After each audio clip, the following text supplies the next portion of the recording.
Ladies and gentlemen, please welcome the Lieutenant Governor for the great Commonwealth of Virginia, Winsome Earle-Sears and the Sears family.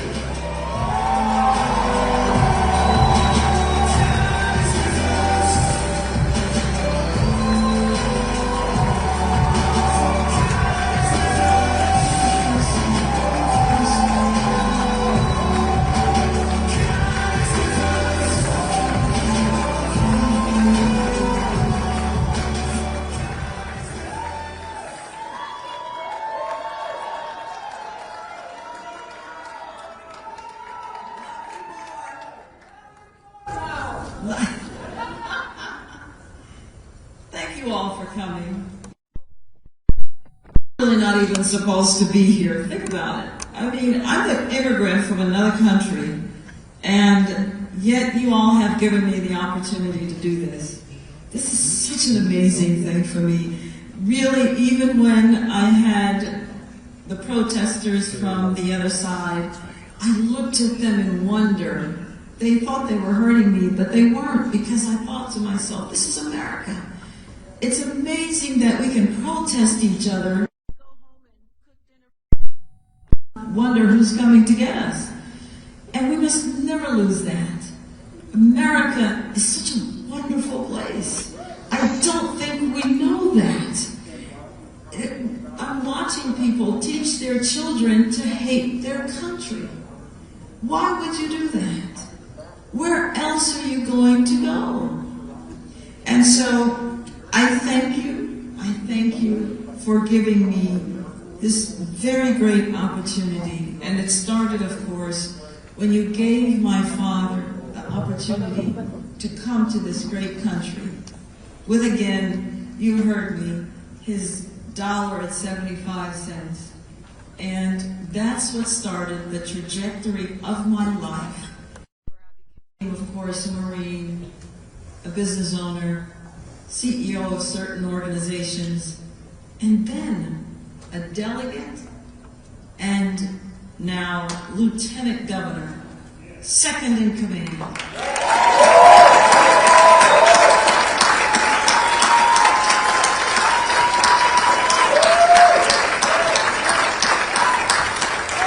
Now I have to tell you, I am like everyone. I wanted to wait until every single ballot was counted. It's just because I have faith. And I wanted to wait. I wanted to wait because I know that God had called me for this purpose. And so, remember now that God has called prophets. And sometimes the prophets were even beaten and some of them were killed.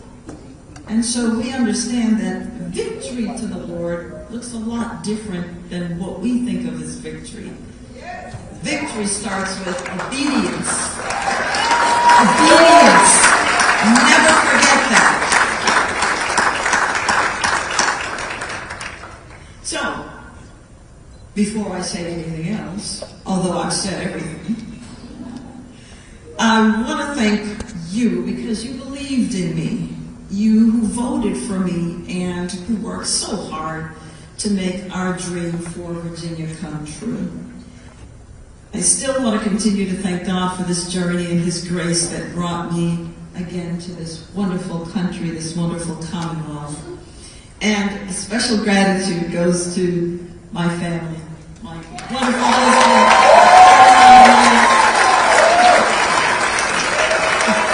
and my wonderful children, Janelle and Katja.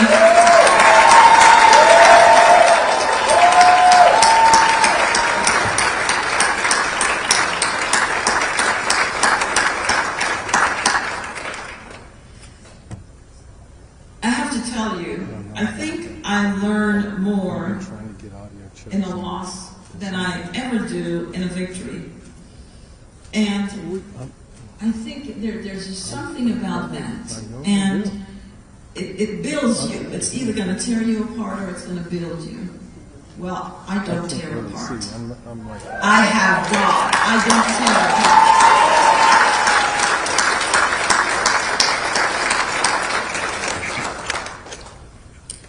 think we came up short. I think we tried very, very hard. So many had counted me out for so long.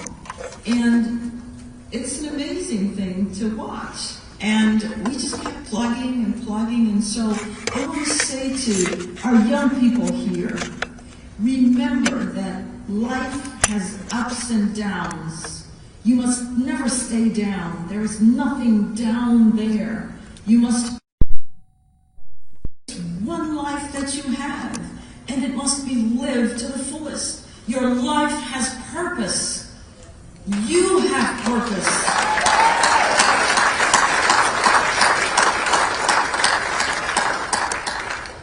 I have just called Abigail, and she did not answer, and she doesn't have to answer. No, she doesn't have to answer. I think she's busy. So it went to voicemail, and I left her a voicemail, and I asked her to please consider all of us Virginians, that she will represent all of us and not just some of us. And I wished her success. If she is successful, Virginia will be successful. That's what I wish for her. And I asked her to support policies that will unite us, that will not divide us, that will strengthen our families and keep us safe. And that if I can ever be of help doing that, I'm here. I'm ready to volunteer. After all, apparently I have nothing else to do. But volunteering isn't something that's new to me. I mean, I ran a men's prison ministry. One of the best things I think I've done, apart from my husband, my children, etc. And then, of course, when I also ran a women's homeless shelter, just the fact that I would be able to shape lives, to tell them, you're not done yet. You're done when you're in the grave. But until then, God has given you breath, and you must use it. And when you are in a place, you must serve others. You must never be about your own self. And so, that's one reason I'm here. You know, I came back into politics because I believed I was called. I saw test scores, and I thought it was a good education that lifted my father out of poverty. And it's a good education that will lift all of us out of poverty. And when I was vice president of our State Board of Education, no, not really. I was never laughing if a principal or a teacher or a school board person stood before me, because our children don't get do-overs, and they weren't learning. So I hope that Abigail considers school choice, opportunities for our children to excel. It can't be just one path. No. How dare you stand in the doorway of a parent that says, I want something different for my child.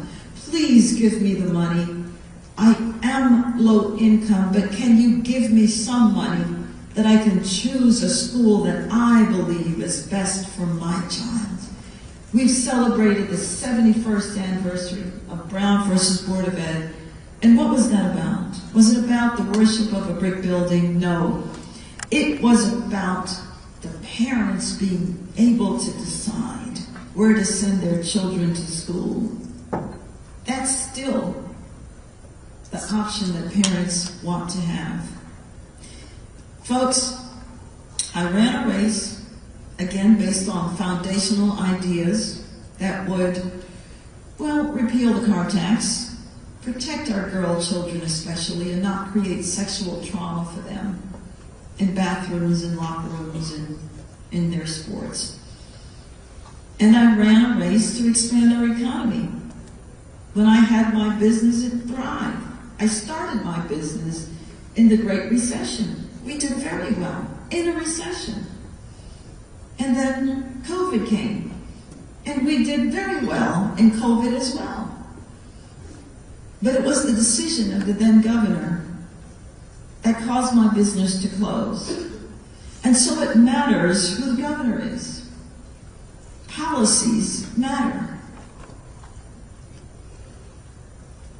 and to be safe matters. Because to be governor is to have the other title of commander-in-chief. And the first job, I believe, of any governor is to keep the people safe. If you don't have safety and security, you have nothing.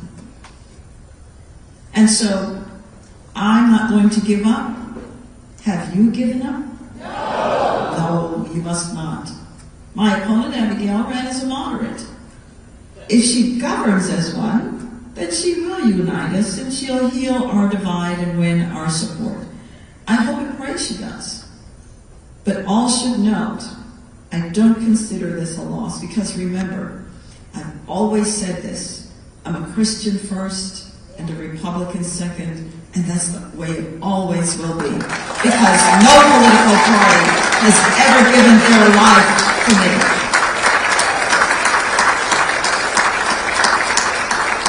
So your voice isn't lost. And I'm not going anywhere, and neither are you. Virginia is not a radical leftist state, and we will hold to account anyone who tries to impose on us the ideology of the left. Hello. We must offer our hands of cooperation, but the gesture comes with a warning. Do not tread on me.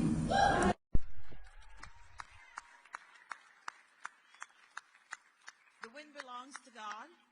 He has ordained all that is and will be, and He wants His children to live in peace. Let us do so. Let us come together tonight as Virginians with goodwill in our hearts, filled with the hope that comes with the new day. We must pray for Abigail. We must pray for our government.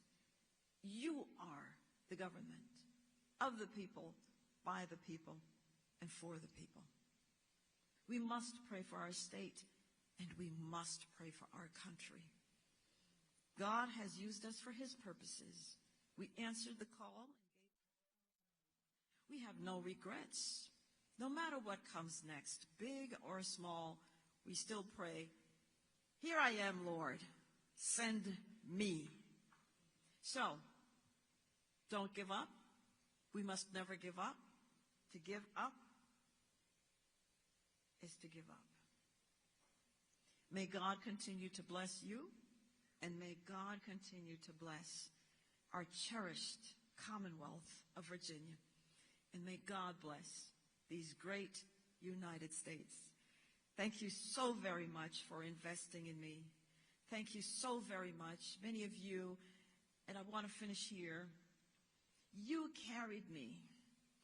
You sent in $5 and $10 and $15, and you thought that that was nothing. But you don't understand what you did. I got a check for $3, and it reminded me of the woman with the 2 mites, and that was all she had. She gave above and beyond. And those $5 and $10 and $15 and $25, they afforded me the ability to have, averaging every day, almost $250,000 to $300,000 a day. Without those $5, I would not even have been here because I had no money until other harder dollars came in. So don't ever think that you can't do anything. $5. As we say in Jamaica, every mickle makes a muckle. So, I hope I continue to see you on the campaign trail. I hope I continue to see you because you must understand you have been given the opportunity to choose your government. Be a part of it. And if it's not helping someone who is the candidate, become the candidate yourself. Become the candidate yourself. So, thank you all. Thank you. And have a great night. God bless you.